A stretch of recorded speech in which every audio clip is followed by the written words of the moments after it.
Hello dear દોસ્તો, હું Prashant Panchal World in Box Academy દ્વારા શરૂ કરવામાં આવેલા પ્રોજેક્ટ સીડીઈમાં આપ સૌનું હાર્દિક સ્વાગત કરું છું.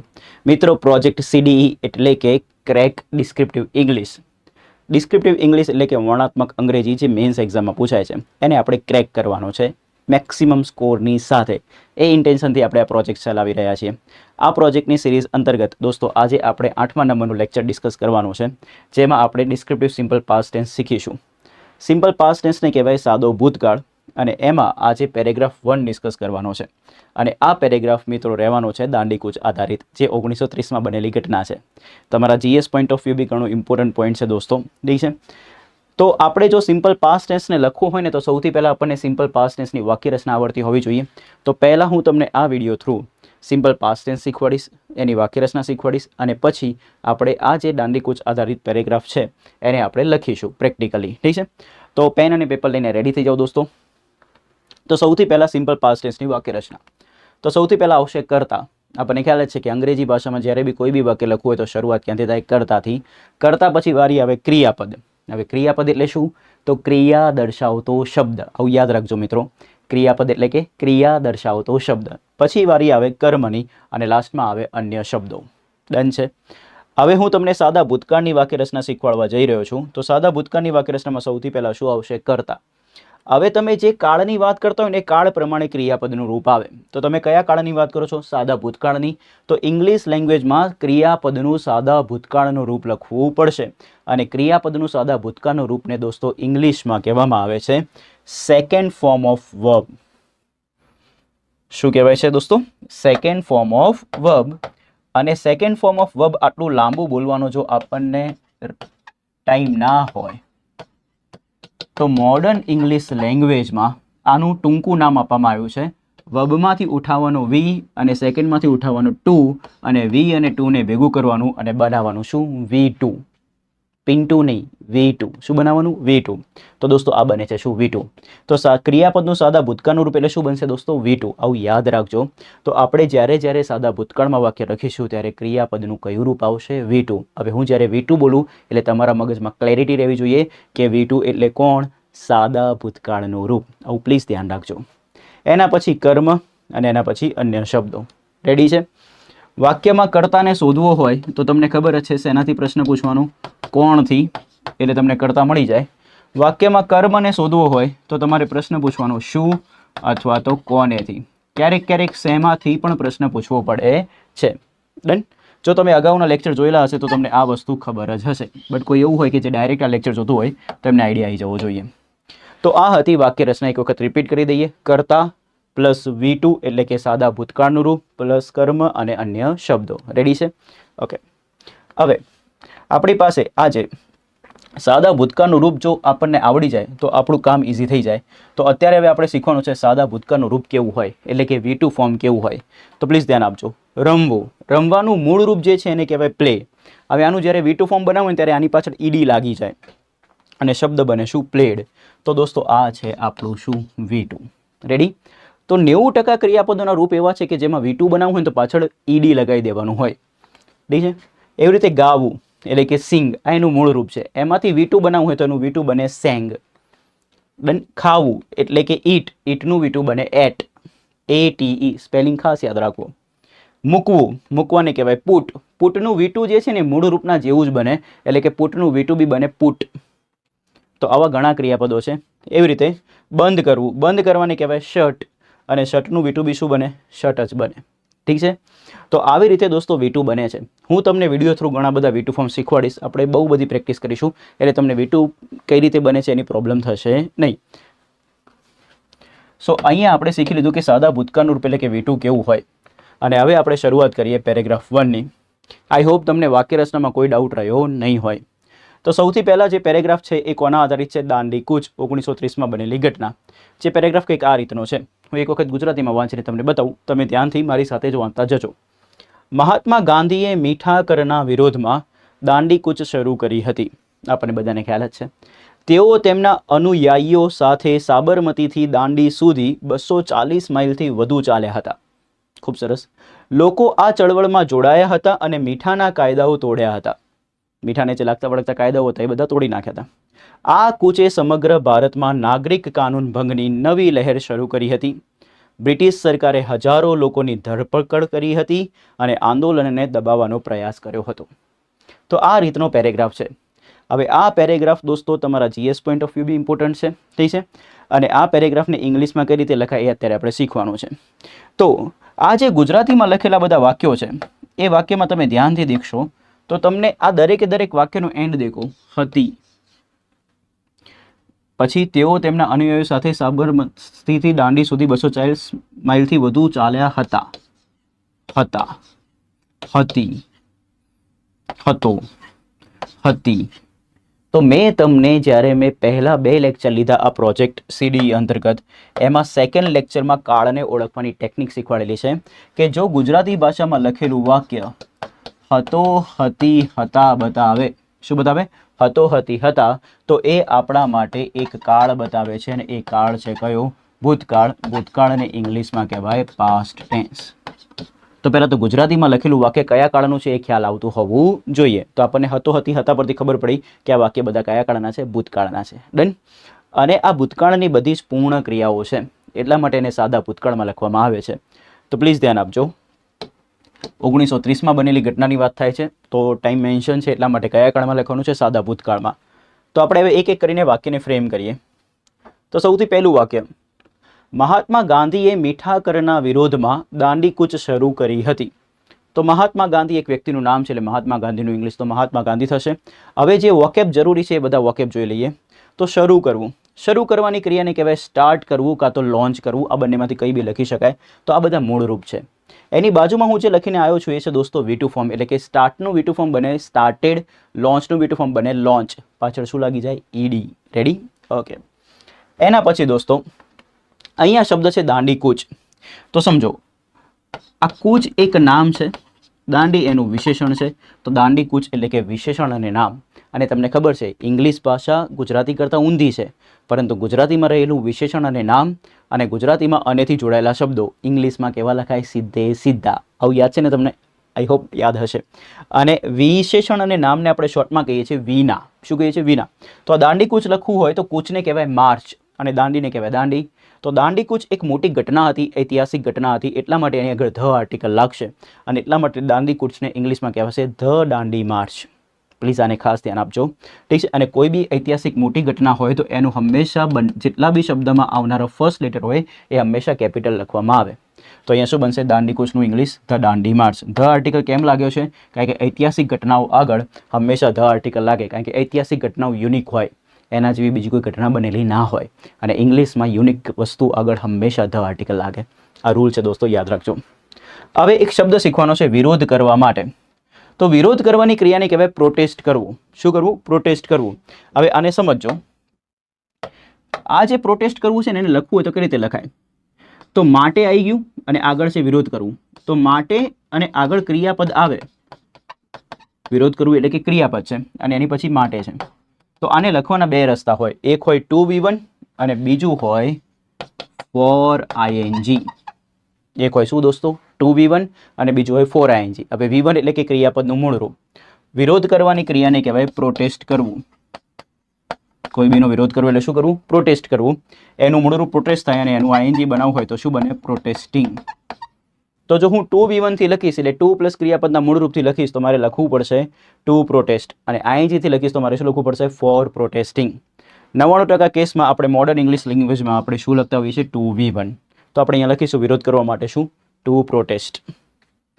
તો પ્લીઝ આ પોઈન્ટને સમજજો. હવે જે શબ્દ છે મીઠા કર. તો કર એક નામ છે. કર કોનો? મીઠાનો. તો એનું વિશેષણ છે. તો વિના કેવી રીતે લખાય? સીધે સીધી. મીઠાને ઇંગ્લિશમાં કહેવાય સોલ્ટ અને કરને કહેવાય ટેક્સ, અને એટલા માટે મીઠા કરને કહેવાય સોલ્ટ ટેક્સ. તો આ દાંડી કૂચ છે ને ગમે તેનો કર હટાવવા માટે નથી થઈ, પર્ટિક્યુલર મીઠાનો કર હટાવવા માટે થયેલી ઘટના છે. એટલા માટે આ નિશ્ચિત વસ્તુ છે, યુનિક વસ્તુ છે, ફિક્સ વસ્તુ છે. અને નિશ્ચિત અને ફિક્સ વસ્તુ આગળ હંમેશા કયો આર્ટિકલ લાગે? ધ. એટલા માટે અહીંયા શું આવ્યું છે? The salt tax. રેડી? તો આપણને જેટલા બી વોકેબની જરૂર હતી એ બધા જ વોકેબ આપણે શીખી લીધા છે. હવે આપણે એક એક કરીને આ વાક્યને શું કરીએ? ફ્રેમ કરીએ. આ વોકેબને પ્લીઝ તમે ધ્યાનથી સમજજો. જેટલા વોકેબ આવડતા હશે અને જેટલી સારી વાક્યરચના આવડતી હશે એટલું સારું વાક્ય તમે લખી શકશો જે ગ્રામેટિકલી કરેક્ટ હશે. તો તમારે મારી સાથે આ વાક્ય લખવાનું છે. તો પહેલાં તો વિડીયો પોઝ કરો અને આ વાક્યને જાતે બનાવો, ઠીક છે? અને પછી હું જે બનાવું છું એની સાથે તમે ચેક કરી લો, વેરીફાઈ કરી લો કે સાચું છે કે ખોટું છે. ડન? સો ચલો આપણે વાક્ય બનાવીએ. તો સૌથી પહેલાં તમને વાક્યરચના ખબર છે કે કર્તા આવશે, પછી V2 આવશે, કર્મ આવશે અને અન્ય શબ્દો. તો કર્તાને શોધવા માટે મારે પ્રશ્ન પૂછવો પડશે. શેનાથી? કોણથી. પૂછો કોણે મીઠાકરના વિરોધમાં દાંડી કૂચ શરૂ કરી હતી? તો મહાત્મા ગાંધીએ. તો આપણા માટે આવશે મહાત્મા ગાંધી. હવે રૂલ યાદ રાખજો, કોઈ બી વ્યક્તિનું નામ લખો છો તો એ વ્યક્તિના નામમાં આવતા જેટલા બી શબ્દો હોય એ દરેકે દરેક શબ્દનો ફર્સ્ટ લેટર હંમેશા કેપિટલ આવે.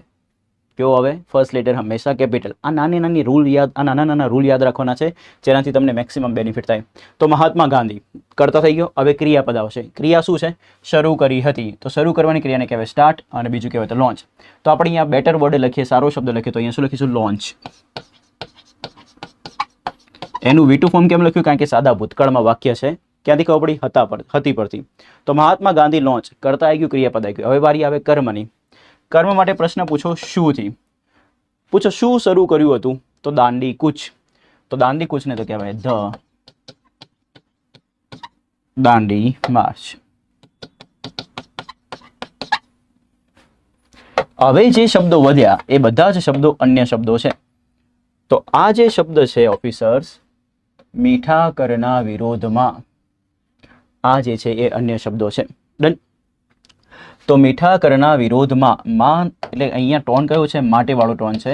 તો મીઠાકરના વિરોધ માટે, માં નથી અહીંયા, શું છે? માટે છે. તો મીઠાકરના વિરોધ માટે એ લખવું હોય તો લખવાના કેટલી રીતે લખી શકાય? તો બે રીતે. તો વિરોધ કરવા માટે, તો વિરોધ કરવાની ક્રિયાને શું કહેવાય? પ્રોટેસ્ટ. તો વિરોધ કરવા માટે શું લખાય? To protest. રેડી? હવે પૂછો કોનો પ્રોટેસ્ટ કરવાનો હતો? કોનો વિરોધ કરવાનો હતો? તો મીઠાકરના. તો દોસ્તો આ ક્રિયાપદ છે અને ક્રિયાપદને જ્યારે આપણે કોને કાં તો શુંથી પ્રશ્ન પૂછે એનો કર્મ મળે. તો વિરોધ કરવા માટે જે ક્રિયાપદ છે એનું કર્મ બન્યું શું? મીઠાકરના. હવે હું તમને જે રૂલ સમજો ને યાદ રાખજો. જ્યારે ગુજરાતીમાં જે કર્મ લખેલો હોય એ કર્મની અંદર જો નો, ના, નીનું, ને આવતું હોય તો એને ઇંગ્લિશમાં લખવામાં આવતું નથી. વન્સ અગેન, ગુજરાતી ભાષાના કર્મમાં લખેલું નો, ના, નીનું, ને ઇંગ્લિશમાં લખવામાં આવતું નથી. તો આ થઈ ગયું મીઠાકરના. તો આ ના લખવામાં આવશે નહીં. તો આપણે સીધું લખવાનું શું? મીઠાકર. મીઠાકરને શું કહેવાશે? The salt tax.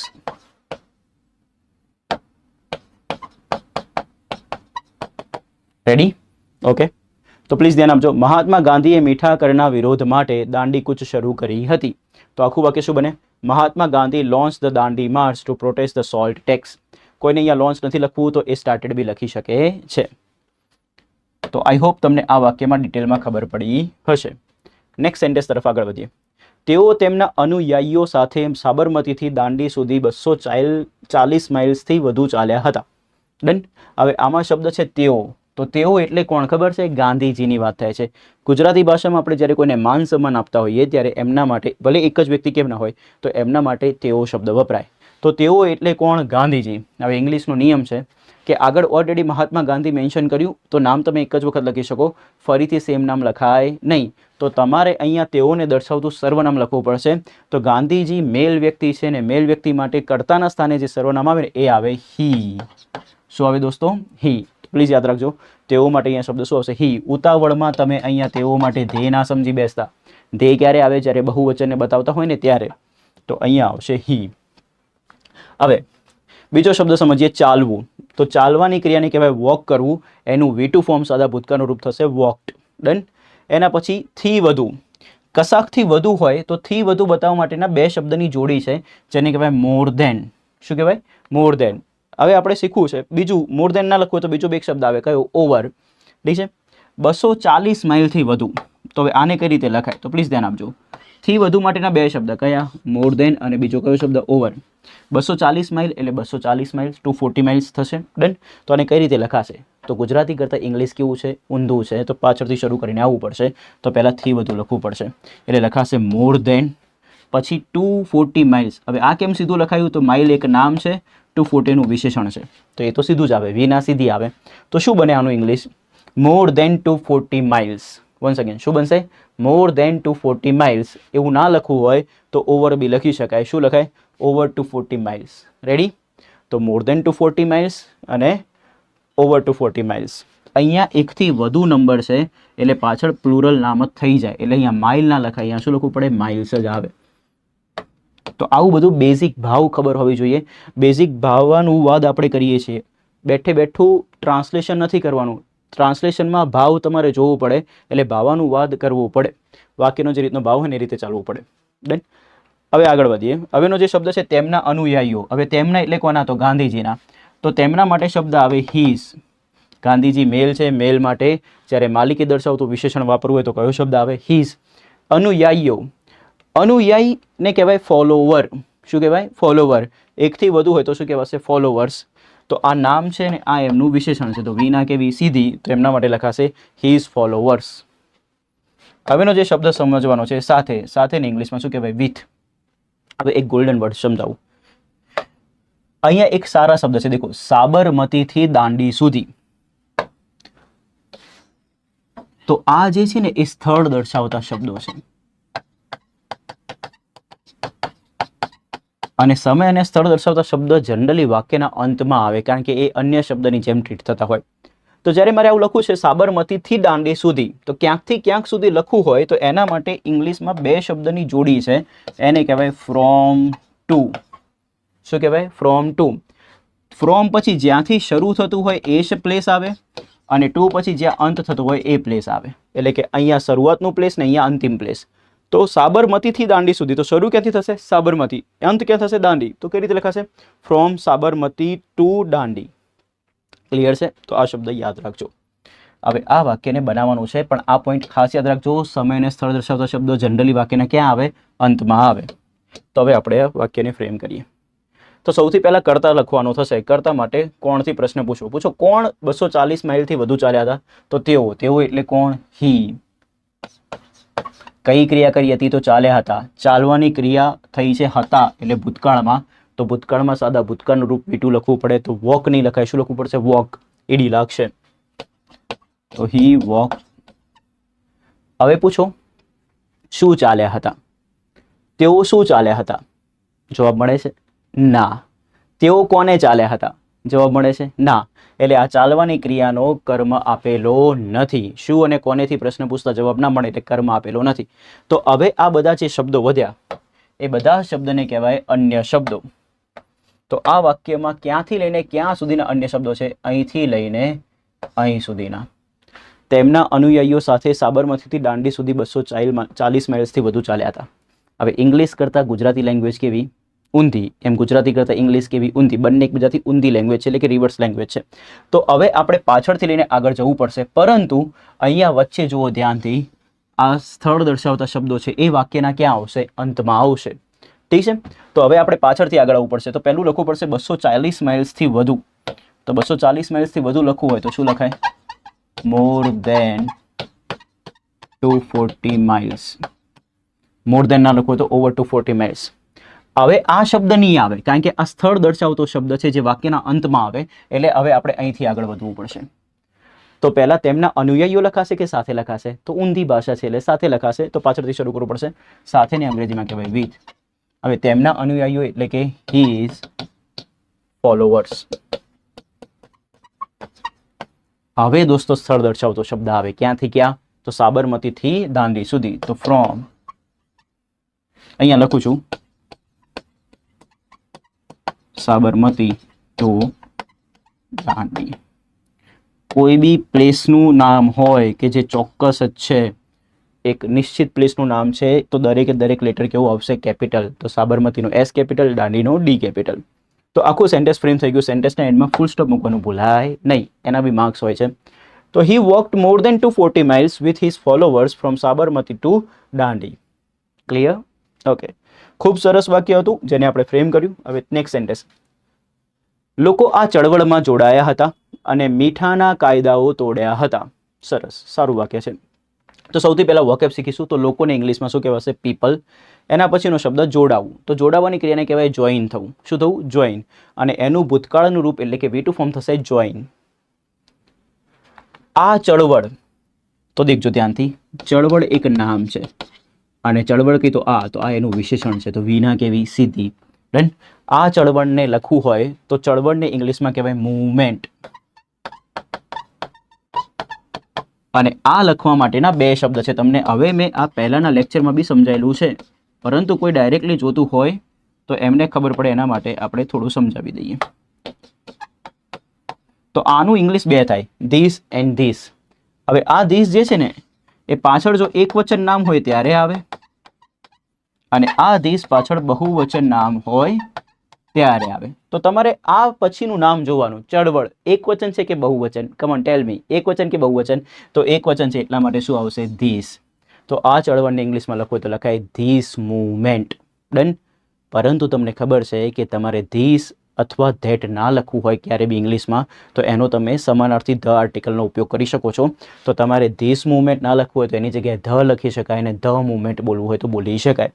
So this movement, but this ના લખવું હોય તો એનો સમાનાર્થી કોણ બને? ધ. તો આ ચળવળને લખો તો શું આવે? The movement. સેમ જેમ ધીસનો સમાનાર્થી ધ છે એવી રીતે ધેટનો બી સમાનાર્થી કોણ બને છે? ધ બને છે. તો આ મોડર્ન ઇંગ્લિશમાં આવું યાદ રાખવું પડશે. તો પ્લીઝ ધ્યાન આપજો. તોડવું, તોડવાની ક્રિયા તો આપણને બધાને આવડતી જોઈએ, આપણે ક્યાંક ને ક્યાંક કંઈક ને કંઈક તોડતા જ ફરતા હોઈએ ઘરમાં. તો તોડવાની ક્રિયાને કહેવાય બ્રેક કરવું. ઠીક છે. અને બ્રેકનું ભૂતકાળનું રૂપ થાય બ્રોક. તમે લોકો સ્માર્ટ છો. તોડવું એટલે કે બ્રેક, અને બ્રેકનું ભૂતકાળનું રૂપ શું થશે? બ્રોક. ઠીક છે. હવે લખવું છે મીઠાના કાયદાઓ.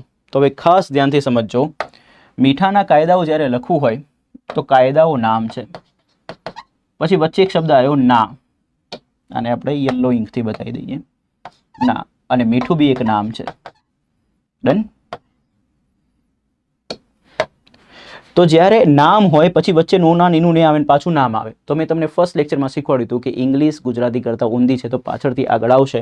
તો પહેલાં કાયદાઓ લખવા પડશે. કાયદાઓને કહેવાય દોસ્તો લોસ. શું કહેવાય? લોસ. નો ના નીનુંનું અંગ્રેજી થશે ઓફ, અને મીઠાનું અંગ્રેજી થશે સોલ્ટ. તો એના માટે શબ્દ બને લોસ ઓફ સોલ્ટ. ડન. અને યુઝ્યુઅલી નિયમ એવો છે કે જ્યારે નામ ઓફ નામ આવે તો પહેલા નામની આગળ જનરલી કયો આર્ટિકલ લાગતો હોય છે? The article. તો તમારે અહીંયા ધ આર્ટિકલ લગાવવું હોય તો લગાવી શકો છો. રેડી? તો મીઠાના કાયદાઓ તો શું બને? The laws of salt. Clear? તો જેટલા બી વોકેબની જરૂર હતી બધા જ વોકેબ આપણે શીખી લીધા છે. હવે આપણે આ સેન્ટેન્સને ફ્રેમ કરીશું. તો સૌથી પહેલાં આવશે કર્તા. કર્તા માટે પ્રશ્ન પૂછો કોણથી. પૂછો કોણ જોડાયા હતા? તો લોકો. લોકોને ઇંગ્લિશમાં કહેવાય પીપલ. વાક્યનો હંમેશા ફર્સ્ટ લેટર કેપિટલ. ક્રિયા કઈ કરી હતી? જોડાયા હતા. જોડાવાની ક્રિયાને કહેવાય જોઈન. પણ હતા લખેલું છે એટલે ભૂતકાળનું વાક્ય છે, એટલે સાદા ભૂતકાળનું રૂપ આવશે V2. તો અહીંયા લખવામાં આવશે જોઈન. People join. પૂછો કોને જોડાયા હતા? ખબર નહીં. શું જોડાયા હતા? ખબર નહીં. એટલે હવે કર્મ નથી. તો દોસ્તો આ જે વધ્યું એને કહેવાય અન્ય શબ્દો. તો અહીંયા આવશે આ ચળવળમાં. હવે પોઈન્ટ એ છે કે જ્યારે હું એવું લખું છું કે હું કંપનીમાં જોડાયો હતો, તો સમજો, તો આઈ જોડાવાની ક્રિયાને કહેવાય જોઈન. હવે ઇન કંપની સાચું થાય કે પછી સીધું કંપની સાચું થાય? ચલો, આઈ જોઈન કંપની એ સાચું કે આઈ જોઈન ઇન કંપની એ સાચું? તો મિત્રો જોઈન એક એવું ક્રિયાપદ છે કે તમે જેમાં જોડાતા હોય ને એની પછી જોઈન શબ્દ જેની સાથે લાગતો હોય તો એની પછી છે ને કોઈ પ્રીપોઝિશન ઇન લખવામાં આવતું નથી. તમે જેની સાથે જોડાતો હોય સીધું એનું નામ આવે. જેમ કે હું કંપનીમાં જોડાયો હતો, તો આમાં જે માં છે ને એ માનું અંગ્રેજી નોર્મલ ઇંગ્લિશ ભાષામાં શું થાય? ઇન. ડન. પરંતુ જ્યારે તમે જોડાયા શબ્દ લખો છો તો જોડાયાના કેસમાં તમે શું શબ્દ વાપર્યો? જોઈન. તો એ જોઈન જેમાં થવાનું હોય એની સાથે ઇન આવતું નથી, સીધું જેની સાથે જોડાયું એનું નામ આવે. તો હું શેમાં જોડાયો તો? કંપનીમાં. તો અહીંયા ઇન નહીં આવે, સીધું શું આવશે? કંપની. ડન.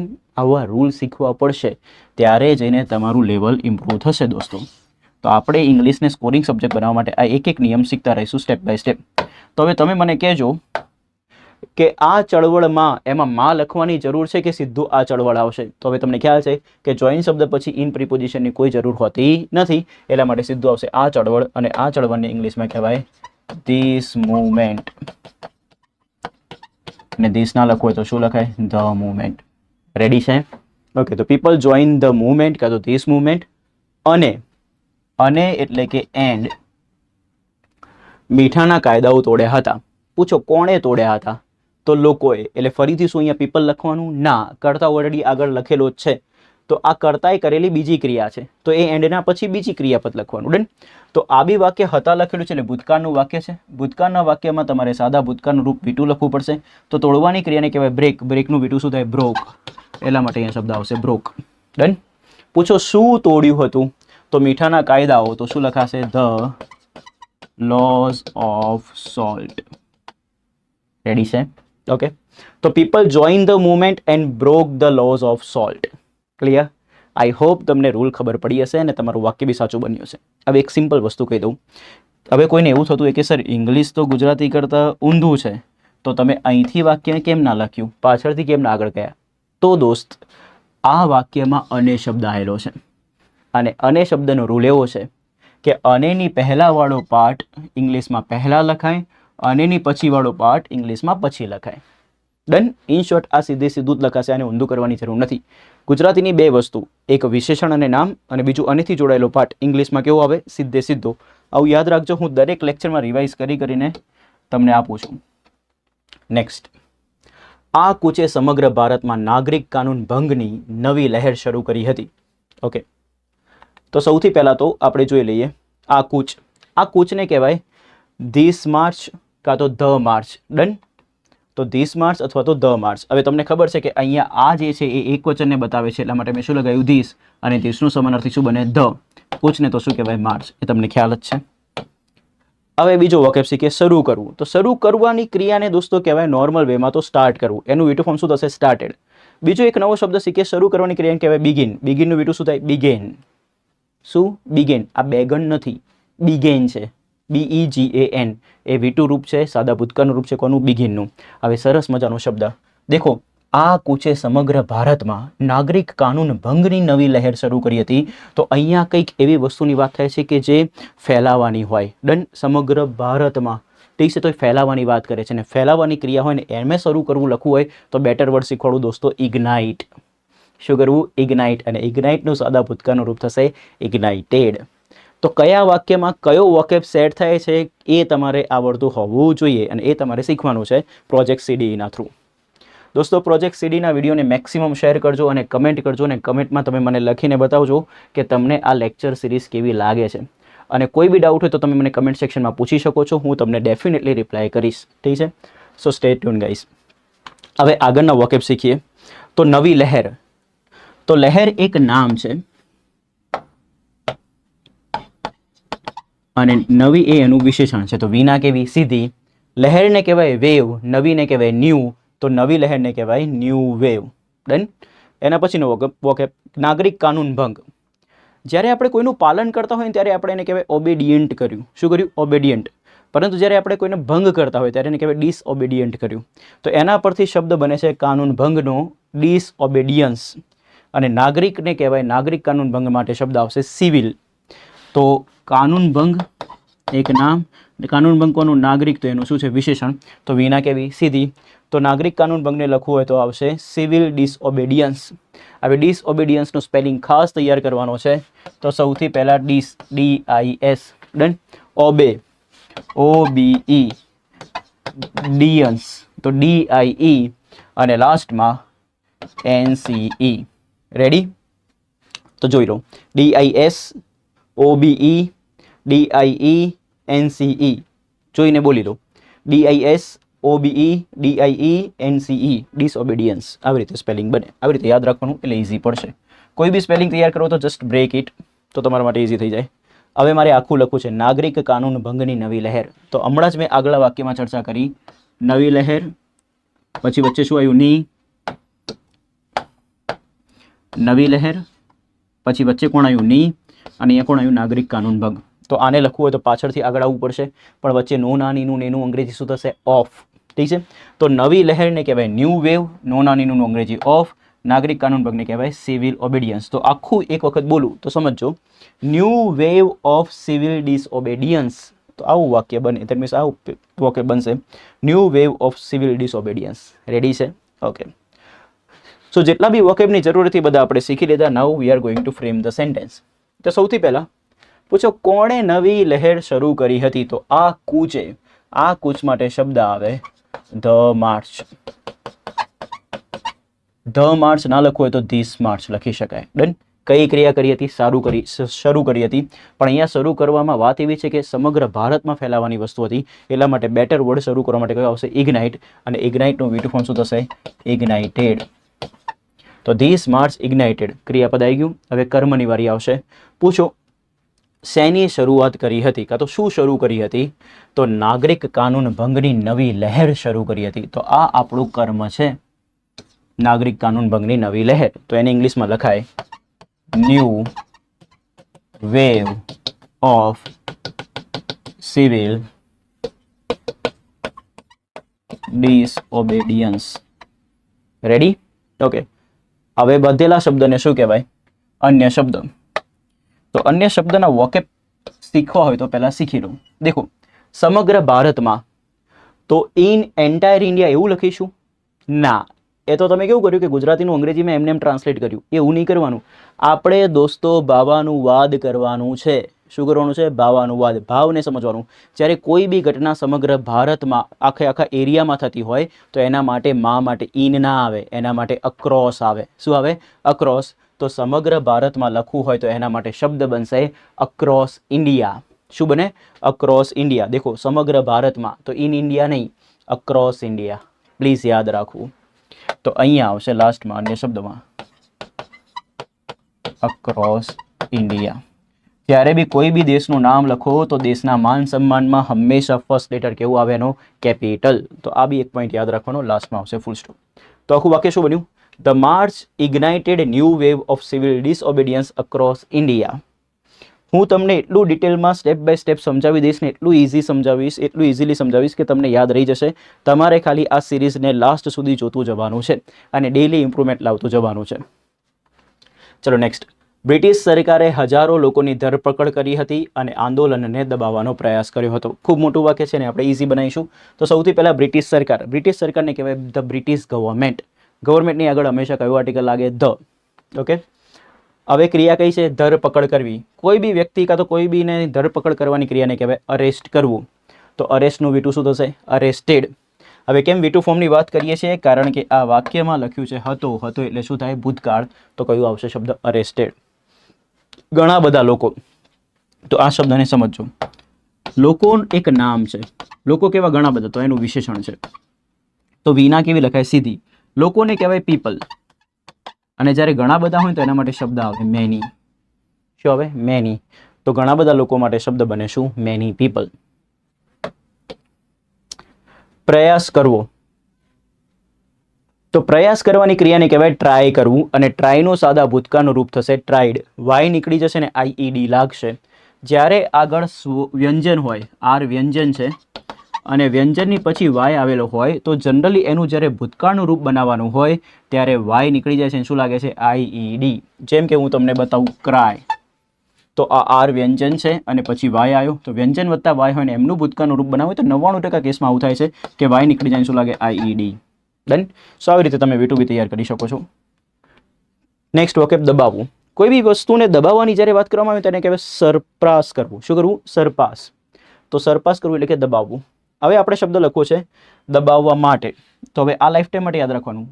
માટે આવ્યું, એના પહેલા ક્રિયા દર્શાવતો શબ્દ છે. તો આને લખવાના હંમેશા કેટલા રસ્તા? બે. એક છે ટુ મૂળરૂપ અને બીજું આવશે ફોર ING. તો પ્લીઝ ધ્યાનથી દેખજો. ટુ મૂળરૂપ અને ફોર ING.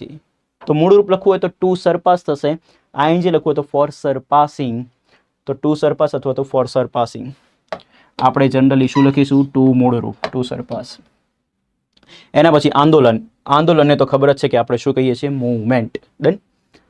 સો જેટલા બી વોકેબની જરૂર હતી આઈ હોપ સો આપણે બધા વોકેબ કરી લીધા છે. હવે આપણે વાક્યને બનાવીએ. તો સૌથી પહેલા આવશે કર્તા. પૂછો કોણે હજારો લોકોની ધરપકડ કરી હતી? તો બ્રિટિશ સરકારે. ડન. અને પૂછો કોણે પ્રયાસ કર્યો હતો? તો ફરીથી આવશે બ્રિટિશ સરકાર. તો બંનેમાં કર્તા કોણ છે? બ્રિટિશ સરકાર. તો બ્રિટિશ સરકાર આપણું કર્તા બન્યું. તો ધ બ્રિટિશ ગવર્મેન્ટ.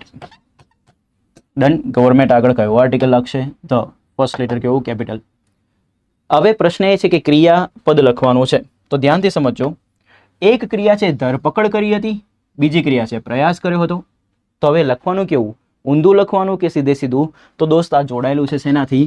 અનેથી જોડાયેલી વસ્તુ ઇંગ્લિશમાં કેવી રીતે લખાય? સીધે સીધી. તો પહેલાં આપણે આ પાર્ટ લખવો પડશે અને પછી આ પાર્ટ લખવો પડશે. રેડી? તો અત્યારે આપણે ખાલી આના ઉપર ફોકસ કરીશું. સર, હજારો લોકોની ધરપકડ કરી હતી. તો ક્રિયા કઈ છે? ધરપકડ કરવાની. તો કરતા પછી ક્રિયાપદ આવે. ધરપકડ કરવાની ક્રિયાને ભૂતકાળમાં લખવું તો લખાય અરેસ્ટેડ. હવે કર્મ આવશે. પૂછો કોની ધરપકડ કરી હતી? તો હજારો લોકોની. હવે મેઇન પોઈન્ટ ઉપર ડિસ્કશન કરીશું. ફોકસ એકદમ રાખજો. આ કર્મ બન્યો ધરપકડ કરવાની ક્રિયાનો. એ કર્મના એન્ડમાં નો ના નીનું ને આવ્યું તો એને લખવાનું નહીં. હવે તમારા મગજમાં કદાચ એવો પ્રશ્ન આવતો હોય કે સર તમે તો ક્યારેક નો ના નીનું નીનું ઓફ બોલો છો અને ક્યારેક તમે લખવાની ના પાડો છો, તો એવું ક્યારે થાય? તો લાઈફ ટાઈમ માટે એક રૂલ યાદ રાખો. કર્મના એન્ડમાં, કોના એન્ડમાં? કર્મના એન્ડમાં જ્યારે નો ના નીનું ને હોય ત્યારે લખવામાં આવતું નથી. બાકી ઇંગ્લિશમાં નો ના નીનું નેનું શું થશે? ઓફ થશે. રેડી? તો આ કર્મ છે, કર્મના એન્ડમાં નો ના નીનું ને લખાશે નહીં. તો શું લખાશે? હજારો લોકોને ઇંગ્લિશમાં કહેવાય મેની પીપલ.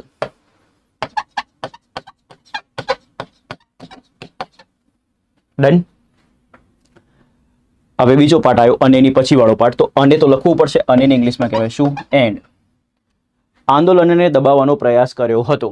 તો હવે કઈ ક્રિયાથી પ્રયાસ કર્યો? તો પ્રયાસ કરવાની ક્રિયાને કહેવાય ટ્રાય કરવું. ટ્રાયનું ભૂતકાળનું રૂપ શું થાય? ટ્રાઈડ. તો અહીંયા આવશે ટ્રાઈડ. પૂછો કોનો પ્રયાસ કર્યો હતો? તો દબાવવાનો.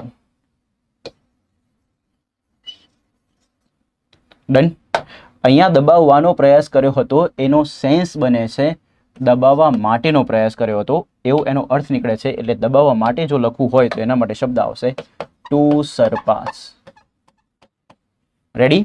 દબાવવાનો પ્રયાસ કર્યો હતો. તો આ બી ક્રિયા છે ને આ બી ક્રિયા છે. તો બે ક્રિયા સીધી સીધી નહીં લખાય. તો આને લખવું હોય તો અહીંયા જે અર્થ નીકળે છે એ છે દબાવવા માટેનો પ્રયાસ કર્યો હતો. એટલા માટે શું આવશે? To surpass. એના લખવું હોય તો શું આવશે? ફોર સરપાસિંગ.